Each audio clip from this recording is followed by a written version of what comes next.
Should I read Chainsaw Man? Is it actually that good? Because I have gotten so many recommendations to pick this up and to start covering it. And it's not that I think it's bad, don't get me wrong, but I am just only familiar with this community via its memes and via its freakiness. So I thought, yeah, it's probably run of the mill. Maybe I'll get to it at some point. But over the last 3 days, I cannot tell you how many times I have been like organically recommended this by people I trust, telling me it's probably the best manga out right now. And I didn't realize it was getting that type of praise. So I'm asking you guys, and potentially depending on the response to this, I may start Chainsaw Man far sooner than I anticipated. So truthfully, should I start this? Is it really worth the hype? Now, while I got you here, first of all, happy Friday. And if you're just hanging out, come hang out with me instead, because chances are I am live right now over on Twitch, and I'm Bocce over there. I'm going to be streaming for a couple hours playing the Forgotten City, which we started playing last week, and I think we're near the end of it, so we might be finishing it, but depends on how much I can get done in a few hours. So yeah, come hang out. But then for the rest of this video, I'm going to answer a few questions that I've gotten, starting with this one from Toxic, who says, do you think Rika ate Mai Zinin, giving Yuta the creation curse technique, and thus gave him the ability to create those gauntlets that Yuji was using? And no, I don't think so. That's definitely a creative, theory, though. But no, I don't think so. I don't think that Maki would have been cool with that, and I just don't think it would be something that Yuta would do, even on top of that. So probably not. I'm betting that Yuta just had those gauntlets. We know that, there's that one panel of Rika, like, opening up her arm, and all of those curse tools are in there. So I don't know if she just came with those or he's collected a bunch of curse tools on the way, but I imagine he got those some other way. Next up, we got this from Hippity Hop, who is a YouTube member, so thank you so much for that. And they're sharing their thoughts on the ending and saying that let's just cherish all the fun moments and discussions that we had thanks to JJK. And yeah, I'm all for that. It's been a hell of a journey.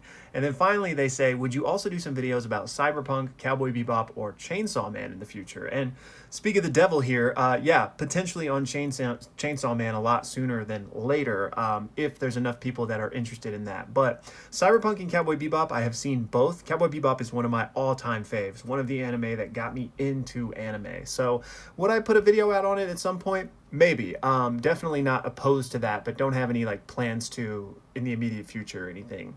Cyberpunk, kind of a similar story. I watched it back when it came out, loved it, so maybe at some point would put out some sort of thoughts or something on it. Next up, we got this from Hammer, and y'all pause to read it, but first, I just gotta say again how cool it is that you started to pick up manga and have been loving it. That just makes me so happy. And to answer your question here, I haven't read Berserk or Vagabond or Chainsaw Man, again, speak of the devil, but I have seen the original Berserk anime adaptation from way back when, so I'm familiar with the story up through whatever that covers. Now, would I read these in the future? Potentially. Again, I basically just have a long list, and the more interested in that kind of content that you guys are, the higher up on that list certain titles will go. So yeah, especially as I get caught up on other series and get to current, like with One Piece and with Kagurabachi, then that'll give me more time to start catching up on other series. So again, I'm obviously only going to read things that I actually am interested in, but hearing from you guys what you'd like to see will definitely influence that list. Next up, we got this question from Velo on how Gojo used his blue in the battle against Sukuna when he made those miniature blue balls that, did a bunch of destruction, honestly. And I wouldn't say that they are on the level of the perfect sphere or even purple, but it's kind of hard to differentiate when things are getting destroyed either way. But as we know, blue kind of has an attractive force. So if Gojo puts enough juice into it, it's essentially going to serve as a wrecking ball with anything it comes into contact with. But there's obviously limits, right? Especially when we're talking about somebody who's going to defend against it with cursed energy. So, it's not quite existence erasure or anything like that, but it's certainly powerful. Next up, we got a question here from TWE talking about the custom curse technique tournament that's going on in the Discord right now. And again, submissions are still open, so if that's something you guys are interested in, be sure to join the Discord and check that out before it's too late. The TWE wants to know, how do you decide if a curse technique is too OP?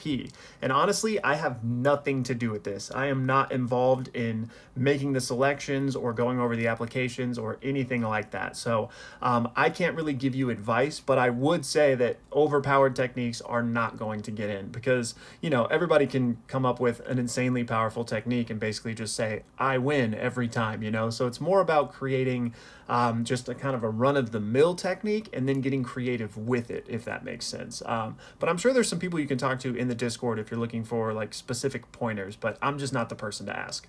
And then finally for this video, we got this great write-up here from Cam talking about the use of Buddhism throughout JJK, saying, what if it goes deeper than symbolism, and in fact, this is an allegorical story from Gege? And I certainly think that that is at least part of what Gege is doing. I mean, you know, at some point, if the symbolism runs too deep, it is more than just homage, if that makes sense. Now, I think this is largely up to the reader and the perceiver in terms of, you know, I can't think of the right phrase here, but, you know, art is subjective, right? So everyone's going to have their own experience with something.